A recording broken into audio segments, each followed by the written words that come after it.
In the annals of filmmaking, some productions are remembered not just for the story they told, but for the Herculean, often harrowing ordeal of their creation. James Cameron's 1989 science fiction epic, The Abyss, is the definitive example of such a film.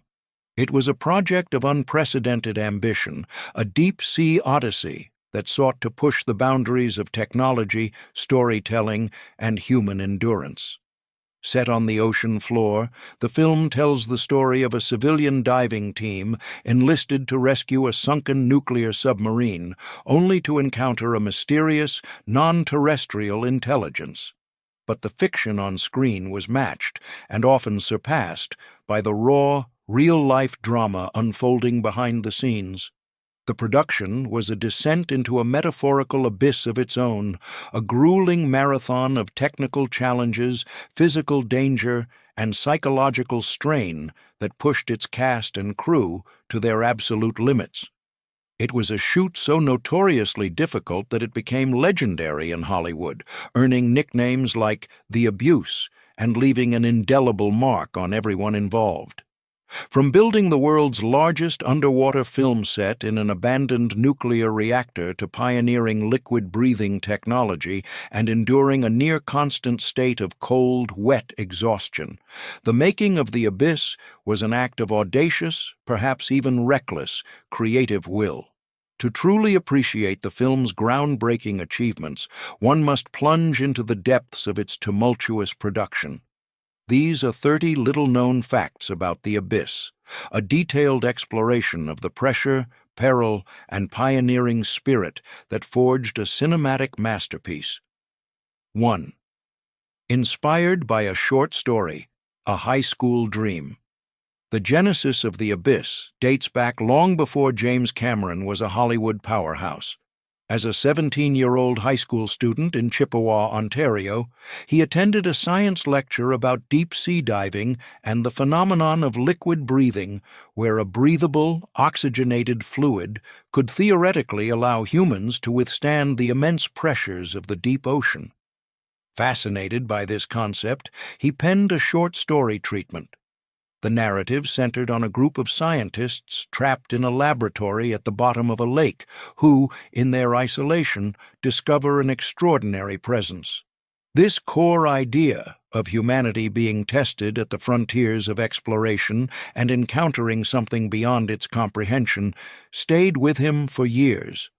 As his filmmaking career took off with The Terminator and Aliens, he saw the opportunity to revisit and expand this high school concept into a grand cinematic spectacle, evolving the lakeside lab into a deep-sea drilling rig and the mysterious presence into the awe-inspiring non-terrestrial intelligences, NTIs. Second record-breaking Tank, the world's largest underwater set.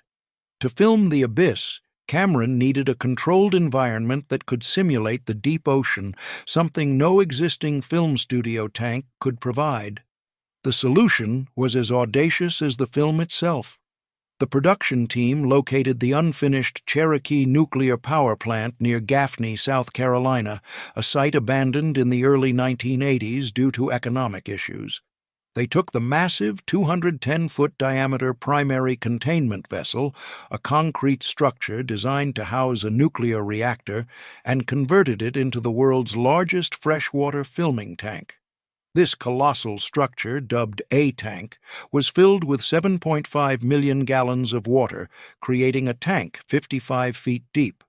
A second, smaller containment vessel, B-Tank, held an additional 2.5 million gallons. The sheer scale was mind-boggling. It was a man-made ocean where entire, life-sized submersible sets could be submerged and filmed, providing Cameron with the unprecedented control he needed to realize his vision. Third cruise, Abyss. Nickname, The Abuse. The 6-month shoot was relentlessly brutal. The work weeks often stretched to 70 hours or more, with most of that time spent in or around cold, heavily chlorinated water. The physical and mental toll was immense. To cope, the crew developed a dark, gallows humor. They sardonically nicknamed the film The Abuse, to reflect the daily punishment they endured. This nickname became an unofficial motto for the production. T-shirts were printed with grimly humorous slogans like "Life's Abyss" and "Then You Dive," encapsulating the feeling of being pushed to the breaking point. The nickname was more than a joke. It was a badge of honor for surviving one of the most notoriously difficult film shoots in modern history, a testament to the extreme conditions Cameron demanded in his quest for authenticity. 4. Cameron's divorce. During filming, a personal abyss. The immense pressure of the production took a profound personal toll on James Cameron and his then-wife, producer Gail Ann Hurd. Hurd, who had produced The Terminator and Aliens, was a key partner in bringing the abyss to life. However, the relentless stress, logistical nightmares, and Cameron's all-consuming, often uncompromising directorial style created an irreparable rift in their marriage. The strain of managing the gargantuan project while navigating a deteriorating personal relationship proved to be too much. The couple separated during the shoot and officially divorced in February 1989, just a few months before the film's premiere. The end of their marriage became another casualty of the film's grueling production, a real-life drama that mirrored the high-stakes tension on screen. 5. Ed Harris's near drowning, a terrifying close call. Actor. Ed Harris, known for his intense commitment, endured some of the most harrowing experiences on set. The most terrifying incident occurred during a scene where his character, Bud Brigman, is in the liquid breathing suit. The custom-made helmet was filled with water for visual effect, and Harris had to hold his breath while being towed along the bottom of the tank. An assistant director was supposed to signal him when to breathe from a nearby safety regulator. On one take, the signal never came. Harris ran out of air and, unable to surface due to the helmet, began to panic. He desperately tried to get the crew's attention, and when a cameraman realized what was happening, Harris, in a burst of adrenaline, struck him and swam furiously for the surface. He was physically unharmed but deeply shaken and furious. He reportedly broke down and sobbed on the deck of the tank, and the incident shattered his trust in the production's safety protocols for a time. 6. Real liquid breathing tests. The rat scene's authenticity. One of the film's most talked about and scientifically plausible concepts is fluid breathing. The scene where a rat is submerged in an oxygenated fluorocarbon liquid and appears to breathe, it is not a special effect. It is real. To demonstrate the technology, Cameron and his team consulted with Dr. Johannes Kilstra, a pioneer in liquid breathing research at Duke University. The production used actual perfluorocarbon fluid, a liquid so dense with oxygen that a mammal's lungs can absorb it directly. The scene was filmed in one continuous, unedited take to prove its authenticity. The rat was fully submerged, breathed the fluid for several seconds, and was then retrieved, completely unharmed. This moment was a stunning, almost documentary-like demonstration of a real, cutting-edge technology, blurring the line between science fiction and science fact. 7th, rat scene. Controversy, an ethical debate. While scientifically authentic, the rat submersion scene sparked immediate controversy, particularly in the United Kingdom. Despite the American Humane Association, ASPCA, being on set and confirming that the 5 rats used for the different takes were unharmed and later adopted by crew members, including Cameron himself, the British Board of Film Classification, BBFC, deemed the scene a depiction of animal cruelty. They demanded it be cut from the UK theatrical release. The filmmakers argued that it was a painless and safe scientific procedure, but the BBFC was unswayed. Consequently, British audiences did not see the full, uncut scene until later home video releases, where the filmmakers and the ASPCA's assurances were included. The incident highlighted the complex ethical lines in filmmaking, even when no actual harm occurs. 8. Michael Biehn's improvised line, "A moment of raw truth." Actor. Michael Biehn, who played the increasingly unhinged Navy SEAL Lieutenant Coffey, contributed a key moment of improvised dialogue that Cameron loved. In the scene after the submersible has crashed and the crew is assessing their grim situation, Coffey, dazed and suffering from high-pressure nervous syndrome, looks around and mutters, "We should be dead. We didn't decompress." This line was not in the script. Biehn ad-libbed it on the spot, drawing on the technical knowledge he had gained about the dangers of deep-sea diving. Cameron immediately recognized the line's power. It added a layer of chilling, authentic detail and perfectly captured the character's unraveling mental state. He kept it in the final cut, a testament to his appreciation for actors who could bring genuine, spontaneous moments of truth to their roles. 9. Mary Elizabeth Mastrantonio's breakdown, pushed to the brink. Mary Elizabeth Mastrantonio, who played the brilliant and tough-as-nails engineer Lindsay Brigman, endured a particularly grueling experience during the reshoots for Lindsay's revival scene. In the scene, Bud, Ed Harris, desperately tries to bring her back to life after she drowns. The sequence required Mastrantonio to lie on the cold floor, soaking wet, while Harris slapped her, shook her, and performed CPR. The scene was shot over and over, with Cameron demanding more emotional intensity. At one point, after a take where the camera ran out of film unexpectedly, forcing them to do it all over again, Mastrantonio reached her breaking point. She stormed off the set, screaming at Cameron, "We are not animals!" It was a raw, emotional eruption born from months of physical and psychological exhaustion, a moment that encapsulated the immense strain the actors were under. 10th cast, mutiny threat, a united front. The relentless demands of the shoot eventually pushed the principal cast to a unified breaking point. The constant cold, the long hours underwater, and Cameron's uncompromising perfectionism had worn them down. Led by Ed Harris and Mary Elizabeth Mastrantonio, the actors collectively threatened to walk off the set, a full-blown mutiny if conditions did not improve. They demanded that Cameron ease up on the number of takes and show more consideration for their physical and mental well-being. This united front forced the production to pause and reevaluate. It was a rare instance of a cast successfully pushing back against a director known for his dictatorial style, highlighting the extreme nature of a production that had pushed its talent beyond their limits of endurance. 11. Cameron's underwater innovation. Directing in the deep, one of the biggest challenges Cameron faced was how to effectively direct actors while they were all submerged 30 feet underwater. Traditional methods were impossible.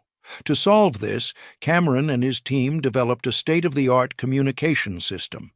The actors' custom-made helmets were fitted with high-fidelity microphones, and Cameron, also underwater in his own scuba gear, had a speaker system built into his mask. This allowed him to give real-time, crystal-clear vocal instructions and performance notes to his cast as the scene was happening. This innovation was a game-changer for underwater filmmaking, giving the director a level of control that had never been possible before. The technology was so successful that Cameron would later refine and use it for the underwater sequences in his blockbuster, Titanic. 12. Budget overruns, the price of ambition. The Abyss was a financial gamble of epic proportions. Originally budgeted at a substantial but manageable $33 million, the costs began to spiral out of control almost immediately. The unprecedented challenges of building and operating the massive underwater sets, coupled with weather delays, including a hurricane that nearly destroyed the main tank's protective cover, and Cameron's insistence on perfectionism led to significant budget overruns. The final cost of the film is debated, with figures ranging from an official studio number of $47 million to estimates as high as $70 million. This made it one of the most expensive films ever made at the time, putting immense pressure on the studio for it to be a massive box office hit. 13. Abandoned nuclear site, a post-apocalyptic set. The choice of the Cherokee nuclear power plant as a filming location was both a practical necessity and a stroke of atmospheric genius. The site, with its two colossal, unfinished concrete containment domes looming over the South Carolina landscape, looked like something out of a post-apocalyptic film. The sheer scale and industrial rawness of the location provided a perfect, ready-made backdrop for the story of a deep-sea industrial operation. The production essentially built a movie studio from scratch on this abandoned site, constructing workshops, offices, and dressing rooms. The desolate, imposing nature of the nuclear plant infused the entire production with a unique, gritty atmosphere that a traditional Hollywood backlot could never replicate. 14. Ed Harris's punch threat, a director-actor clash. The tension between Ed Harris and James Cameron became the stuff of legend. Harris, a dedicated and serious actor, felt he was being pushed beyond all reasonable limits. The near-drowning incident was a major breaking point, but the daily grind also took its toll. During one particularly frustrating day of endless reshoots, Harris's frustration boiled over. As he was driving home from the set, he was so overcome with anger at Cameron's relentless demands that he spontaneously pulled over and broke down in tears. He later admitted in interviews that the thought of physically punching his director had crossed his mind more than once. This raw admission wasn't a threat of violence, but an expression of the sheer, overwhelming frustration and exhaustion that characterized his experience on the film. 15. Mastrantonio's Crazy Kevin, nickname a code for the director. The cast and crew developed their own shorthand to deal with the stress of working with their demanding director. Mary Elizabeth Mastrantonio, in particular, was vocal about her difficult experience. To vent their frustrations without openly challenging Cameron, the cast reportedly gave him a nickname, Crazy Kevin. This allowed them to talk about his intense behavior and seemingly impossible demands with a degree of coded camouflage. Mastrantonio's resentment was so strong that for a time after the production wrapped, she refused to do any promotional work or interviews for the film, a clear sign of how deeply the grueling experience had affected her. 16. Real submarine footage, Cameron's own dives. James, Cameron's passion for the ocean was not just a theme for the film, it was a personal obsession. To add a layer of unparalleled authenticity, he incorporated footage from his own deep-sea expeditions. He used remotely operated vehicles ROVs, the same kind used in the film's plot, to capture hauntingly beautiful images of the abyssal plains and deep-sea life. This real footage was seamlessly blended with the film's miniature effects and set pieces, grounding the fantastical alien encounter in the very real and very alien world of Earth's own deep oceans. It was an early sign of the explorer spirit that would eventually lead Cameron to the deepest point on the planet. 17th. Alien design evolution. Avoiding the cliché. The design of the non-terrestrial intelligences, NTIs, went through a significant evolution. Cameron was determined to avoid the typical man in a rubber suit alien cliché. His initial concepts were more ethereal and angelic. However, he ultimately decided to ground their appearance in the natural world of the deep sea. Inspired by the bioluminescent and translucent qualities of marine creatures like jellyfish and ctenophores, the final NTI design was a being of pure, programmable light and water. This resulted in the stunning pseudopod sequence, where the aliens manifest a tentacle of seawater that explores the drilling rig. This design was not only visually breathtaking, but also felt organic and truly alien, a creature born of the abyss itself. 18. Special Edition. Additions The completed vision. When The Abyss was first released, Cameron was forced by the studio to cut nearly 30 minutes from his final edit to keep the runtime under 2.5 hours for theatrical exhibition. The most significant cut was the entire third-act subplot involving the NTIs creating and controlling massive tidal waves to threaten the world's coastlines as a warning against humanity's self-destructive nature. In 1993, Cameron was given the opportunity to restore this footage for a special edition release. These 28 minutes of restored film fundamentally changed the movie, clarifying the aliens' motives and transforming the film from a simple encounter story into a powerful cautionary tale about global conflict. Cameron has stated that the special edition represents his true, completed vision of the film. 19th, Tidal Wave. CGI Pioneer, the birth of digital water.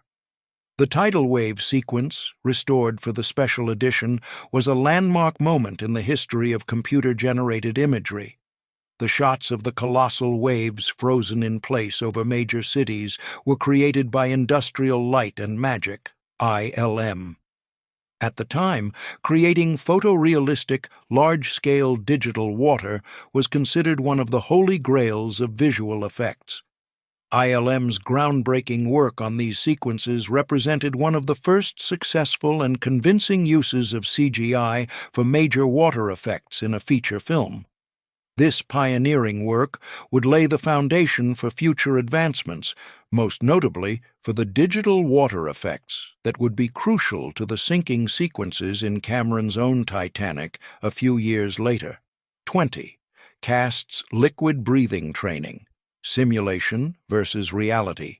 While the rat was the only living subject to use actual oxygenated fluorocarbons in the film, the human actors still had to prepare for the concept.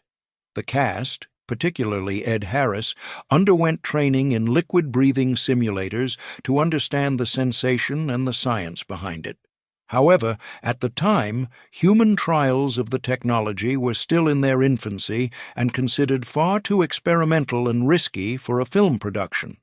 Therefore, all the scenes involving Ed Harris in the liquid-breathing suit were achieved with a clever practical effect.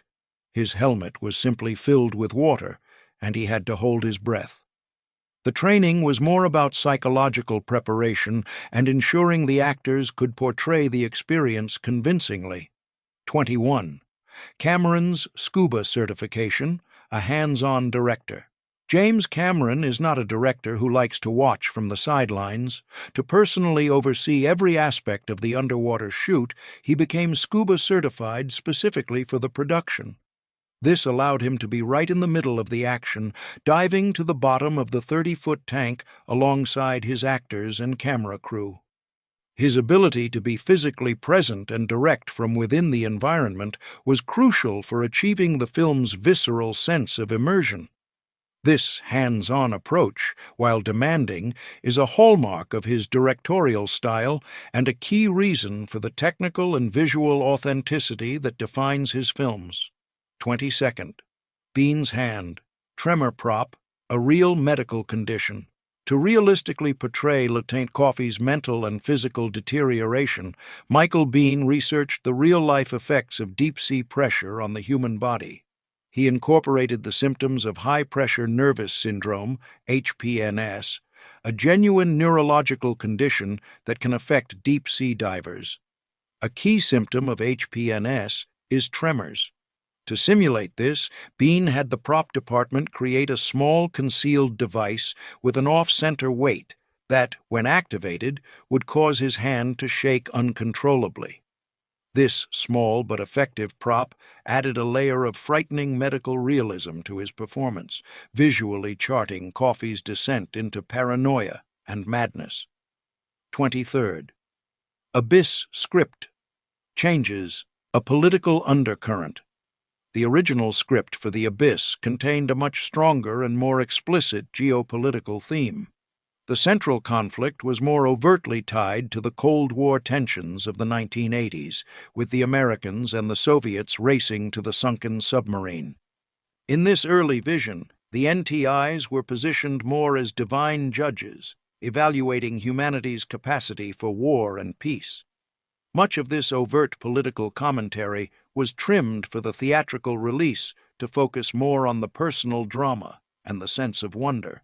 However, the themes were fully restored and clarified in the special edition, which brought the NTI's role as potential saviors or destroyers, depending on humanity's actions, to the forefront of the narrative. 24th box office recovery, a flop that became a hit with its massive budget and mixed initial reviews. The Abyss was widely perceived as a box office disappointment upon its release. It grossed $54 million domestically and a total of $90 million worldwide. While not an outright flop, this was a lackluster return for such an expensive and heavily marketed film. However, like many of Cameron's films, it found a new and more appreciative audience on home video. Strong VHS sales and rentals, followed by the highly successful release of the special edition, allowed the film to eventually recoup its costs and turn a profit. Its reputation grew over time, transforming it from a perceived financial failure into a beloved and financially successful cult classic. 25th Oscar wins, recognition for technical brilliance. While the film itself received a somewhat lukewarm critical reception, its technical achievements were undeniable. The Academy of Motion Picture Arts and Sciences recognized this by nominating The Abyss for 4 Oscars: Best Art Direction, Best Cinematography, Best Sound, and Best Visual Effects.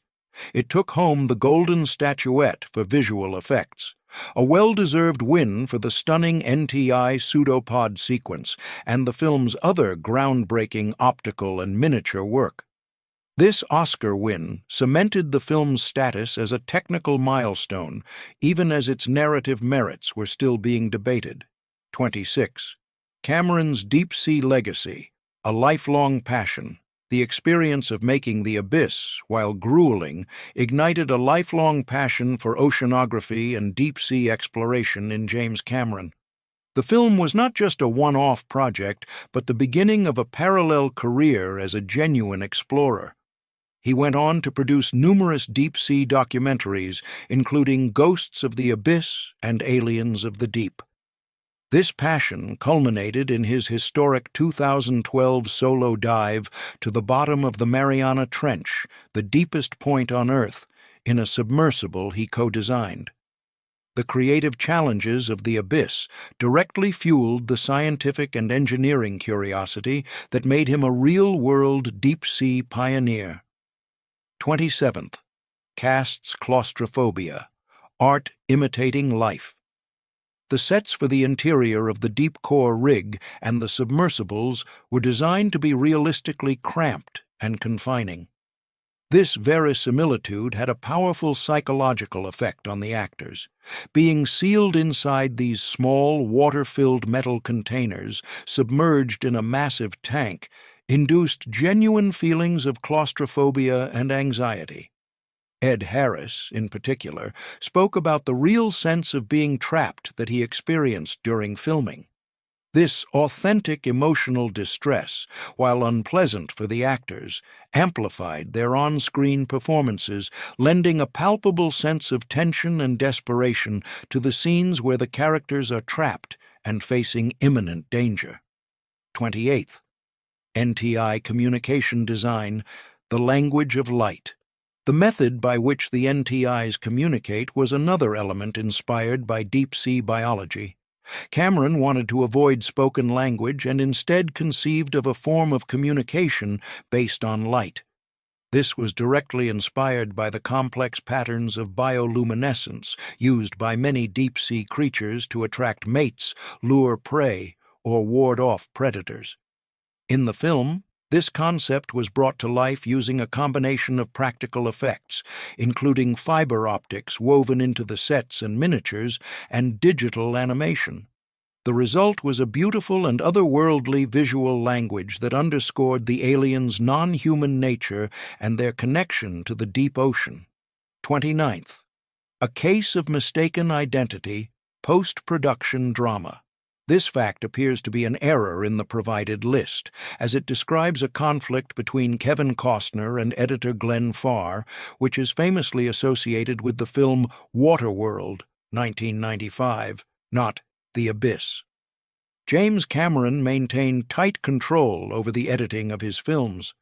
The post-production drama on The Abyss was primarily centered on Cameron's battle with the studio over the film's runtime and the decision to cut the tidal wave sequence, a conflict he would later win with the release of the special edition. 30. Cultural impact, a deep and lasting influence. Despite its difficult birth, The Abyss has had a profound and lasting cultural impact.